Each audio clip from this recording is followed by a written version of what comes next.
Shark tank India ने लोगों को स्टार्टअप के बारे में बहुत जागरूक किया।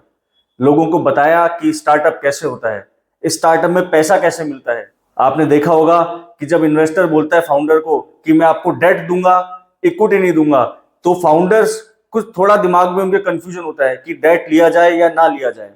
आज हम बात करेंगे कि डेट लेना चाहिए कि नहीं लेना चाहिए, क्या डेट कॉस्टली होता है या इक्विटी कॉस्टली होता है। नमस्कार, मेरा नाम है पीयूष जैन, मैं एक चार्टर्ड अकाउंटेंट हूं और स्वागत करता हूं आपका 5 मिनट फाइनेंस की एक नई वीडियो में, क्लियर, कंसाइज, फेयरली वाइज। तो हमारा सवाल है कि डेट या इक्विटी फाउंडर को क्या लेना चाहिए और किस स्टेज पर लेना चाहिए।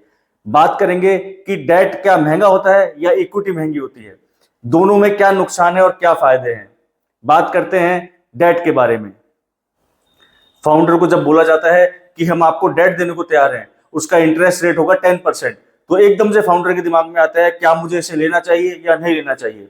हमारा मानना है कि डेट आपको लेना चाहिए, क्योंकि 10% जो आपको सामने वाले को इंटरेस्ट पे करना पड़ रहा है, अगर आप 30% टैक्स ब्रैकेट में है तो आपको नेट इफेक्ट पड़ता है 7% इंटरेस्ट का, जो कि लगभग आपकी इन्फ्लेशन के बराबर है। जितना महंगाई बढ़ रही है उतना ही आप ब्याज दे रहे हैं, तो महंगाई के कंपैरिजन में आपका ये ब्याज बहुत ज्यादा नहीं है। और आपको देना क्या, कोई ओनरशिप नहीं देनी, सिर्फ आपको 10% की रेट पे सामने वाले से पैसा लेना है। अगर आपको अपने आइडिया पर विश्वास है, अगर आपको लगता है कि इस पैसे को बड़ा बना सकते हैं, तो क्यों ना लिया जाए सिर्फ 10% पे बाहर का पैसा। आपकी कोई पूंजी नहीं लग रही उसके अंदर, सामने वाले को कोई ओनरशिप नहीं देनी, और सिर्फ इफेक्टिव रेट 7% पे 10% माइनस द टैक्स ब्रैकेट 30%, इस पर आपको पैसा मिल जाता है, जो कि नेट बनता है 7%। हमने बात की कि डेट सस्ता होता है, तो क्या इक्विटी महंगा होता है? हाँ बिल्कुल, इक्विटी महंगा होता है। उसका कारण क्या होता है? जब सामने वाला इन्वेस्टर आपके स्टार्टअप में पैसा लगाएगा, तो पहला पॉइंट, आपने उसको अपनी ओनरशिप दी। दूसरा पॉइंट, सामने वाला चाहेगा कि उसे डिविडेंड भी मिले, वो आपके प्रॉफिट में पार्टिसिपेट करेगा और कुछ परसेंटेज आपके प्रॉफिट का ले जाएगा एज ए डिविडेंड। वो उसका मन होता है लेने का, क्योंकि उसे चाहिए अपना पैसा वापस, रिस्क लेकर पैसा वापस लेना चाहेगा, इसलिए वो हायर रिटर्न्स चाहता है। Where there is risk there is return. सामने वाला जब आपके धंधे में पैसा लगा रहा है, इक्विटी ले रहा है, तो वो एक बहुत बड़ी रिस्क ले रहा है। अगर आपका धंधा फेल हुआ तो सामने वाले का पैसा डूब सकता है, तो वो चाहता है कि उसे ज्यादा पैसा मिले। वो कैसे मिलेगा? जब आप डिविडेंड देंगे, तो आपके प्रॉफिट में से कुछ परसेंटेज वो लेना चाहेगा, जो डिविडेंड के फॉर्म में होगा। दूसरा, वो चाहेगा आपके बिजनेस की वैल्यू बढ़े, ताकि वो अपना शेयर बेच के पैसा कमा सके। तो रिटर्न के कंपैरिजन में देखा जाए, equity is more expensive than debt, क्योंकि डेट में आपको इफेक्टिव रेट पड़ रहा है सिर्फ 7%, इक्विटी में आपको देना पड़ रहा है अपना ओनरशिप और दूसरा प्रॉफिट का कुछ percentage in the form of dividend.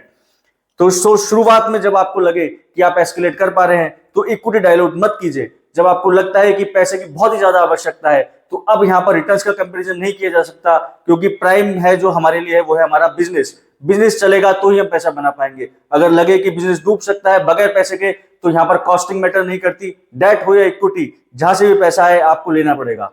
Her aspect के कुछ प्रोज होते हैं, कुछ कॉन्स होते हैं। हमने बताया कि debt is cheaper than equity, लेकिन debt is also riskier than equity. Riskier किस कॉन्टेक्स्ट में होता है? क्योंकि आपको फिक्स इंटरेस्ट का पेमेंट करना पड़ता है। अगर आप प्रॉफिट कमाएंगे, अगर आपका स्टार्टअप पैसा बनाता है या नहीं बनाता, इन्वेस्टर को आपको 7% इफेक्टिव रेट ऑफ इंटरेस्ट देना पड़ेगा।